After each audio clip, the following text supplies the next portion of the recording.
Hi friends, ನಮಸ್ತೆ. Welcome to Srishti's kitchen. ಇವತ್ತಿನ ನಮ್ಮ ರೆಸಿಪಿಯಲ್ಲಿ ಚಿಟಿಕೆ ಹೊಡೆಯೋದ್ರಲ್ಲಿ ರೆಡಿಯಾಗುವ ಬ್ರೇಕ್ಫಾಸ್ಟ್ ರೆಸಿಪಿಯನ್ನು ತೋರಿಸ್ತಾ ಇದ್ದೀನಿ. ಅನಿಲ್ ಶಾವಿಗೆಯಿಂದ ರುಚಿಯಾಗಿ ಉದ್ರುದ್ರಾಗಿ ಶಾವಿಗೆ ಉಪ್ಪಿಟ್ಟು ಹೇಗೆ ಮಾಡ್ಕೊಳ್ಳೋದು ಅಂತ ತೋರಿಸ್ಕೊಡ್ತಾ ಇದ್ದೀನಿ. ಇನ್ಸ್ಟಂಟ್ ಬ್ರೇಕ್ಫಾಸ್ಟ್ ಅಂತ ಹೇಳ್ಬೋದು. ತುಂಬ ಸಿಂಪಲ್ಲಾಗಿ ಆಗುತ್ತೆ. ಶಾವಿಗೆಯನ್ನು ಬೇಯಿಸೋ ಅಗತ್ಯವಿಲ್ಲ. ಡೈರೆಕ್ಟಾಗಿಯೇ ಶಾವಿಗೆಯನ್ನು ಹಾಕಿ ಸಖತ್ ಟೇಸ್ಟಿಯಾಗಿ ಉದ್ರುದ್ರಾಗಿ ಹೇಗೆ ಮಾಡೋದು ಈ ರೆಸಿಪಿನ ಅಂತ ನೋಡೋಣ ಬನ್ನಿ. ಫ್ರೆಂಡ್ಸ್, ಈ ರೆಸಿಪಿನ ಮಾಡಲಿಕ್ಕೆ ನಾನಿಲ್ಲಿ ಅನಿಲ್ ಶಾವಿಗೆದು ಒಂದು ಪ್ಯಾಕೆಟ್ ತೊಗೊಂಡಿದ್ದೀನಿ. ಇದು 450 ಗ್ರಾಮ್ ಬರುತ್ತೆ. ಅಂದರೆ ಅರ್ಧ ಕೆ ಜಿಗಿಂತ ಇನ್ನೂ ಒಂದು 50 ಗ್ರಾಮ್ ಕಡಿಮೆ ಬರುತ್ತೆ. ಇದು ರೋಸ್ಟ್ ಆಗಿರುತ್ತೆ. ರೋಸ್ಟ್ ಮಾಡೋ ಅವಶ್ಯಕತೆ ಇಲ್ಲ, ಏನೂ ಇಲ್ಲ. ನಾನು ಹೇಳಿದಾಗೆ ಫಟಾಫಟ್ ಅಂತ ರೆಡಿ ಮಾಡ್ಕೊಂಡ್ಬಿಡ್ಬೋದು ಈ ಬ್ರೇಕ್ಫಾಸ್ಟ್ ರೆಸಿಪಿನ. ಈಗ ಇದನ್ನು ಕಟ್ ಮಾಡಿ ಈ ರೀತಿಯಾಗಿ ಒಂದು ತಟ್ಟೆಗೆ ಹಾಕ್ಕೊಳ್ತಾ ಇದ್ದೀನಿ.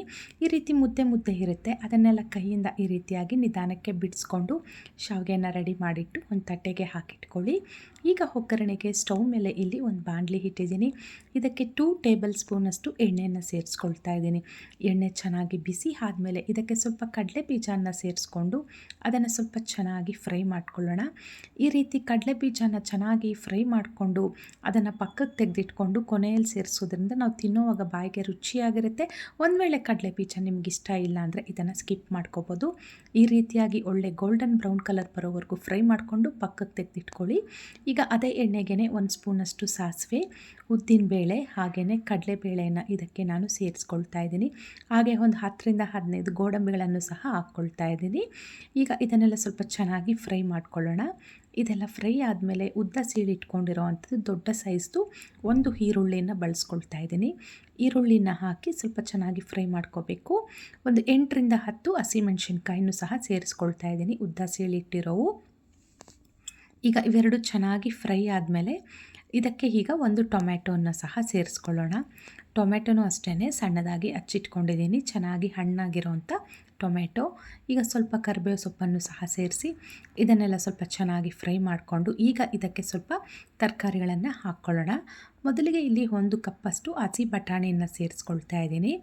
1 ಕಪ್ಪು ಬಟಾಣಿ ಹಾಗೆಯೇ 1 ಕಪ್ಪಷ್ಟು ಕ್ಯಾರೆಟು ಸಣ್ಣದಾಗಿ ಹಚ್ಚಿಟ್ಕೊಂಡಿರೋ ಅಂಥದ್ದು 1 ಕಪ್ಪು ಕ್ಯಾರೆಟು, 1 ಕಪ್ಪಷ್ಟು ಬೀನ್ಸು. ಇದಕ್ಕೆ ಕ್ಯಾಪ್ಸಿಕಮ್ ಇದ್ರೂ ಸಹ ಸೇರಿಸ್ಕೋಬೋದು.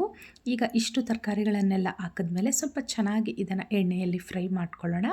ಹಾಗೆಯೇ ರುಚಿಗೆ ತಕ್ಕಷ್ಟು ಉಪ್ಪನ್ನು ಸಹ ಸೇರಿಸ್ಕೊಂಡ್ರೆ ಚೆನ್ನಾಗಿ ತರಕಾರಿಗಳಿಗೆಲ್ಲ ಉಪ್ಪು ಹಿಡಿಯುತ್ತೆ. ಹಾಗಾಗಿ ನಾನು ಉಪ್ಪನ್ನು ಹಾಕ್ಕೊಳ್ತಾ ಇದ್ದೀನಿ.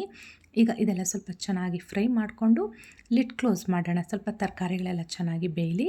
ಲಿಡ್ ಕ್ಲೋಸ್ ಮಾಡಿ ಸ್ಟವ್ ಕಡಿಮೆ ಹುರಿಯಲ್ಲಿಟ್ಕೊಂಡು ಒಂದು 2ರಿಂದ 3 ನಿಮಿಷಗಳ ಕಾಲ ಅದನ್ನು ಕುಕ್ ಮಾಡ್ಕೊಳ್ಳಿ. ಸ್ಟವ್ ಕಡಿಮೆ ಹುರಿಯಲ್ಲಿರಲಿ.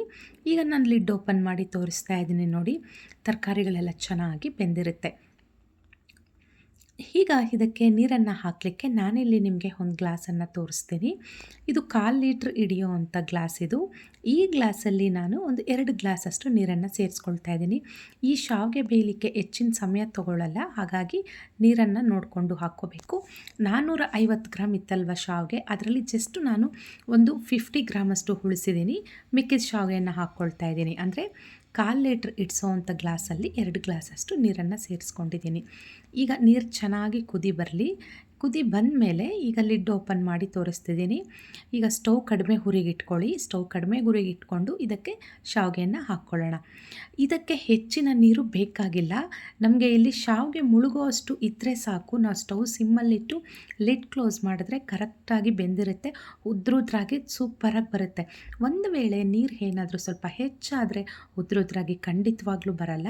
ಈಗ ನಾನಿಲ್ಲಿ ಮಿಕ್ಸ್ ಮಾಡ್ತಾ ನಿಮಗೆ ತೋರಿಸ್ತಾ ಇದ್ದೀನಿ ನೋಡಿ, ಅಡಿಯಲ್ಲಿದೆ ಅಲ್ವ ನೀರು, ಇಷ್ಟೇ ನೀರು ಇದಕ್ಕೆ ಸಾಕಾಗುತ್ತೆ. ನೀರು ಮಾತ್ರ ನೋಡಿಕೊಂಡು ಕರೆಕ್ಟಾಗಿ ಹಾಕ್ಕೋಬೇಕು, ಉದ್ರುದ್ರಾಗಿ ಬರಬೇಕಂದ್ರೆ.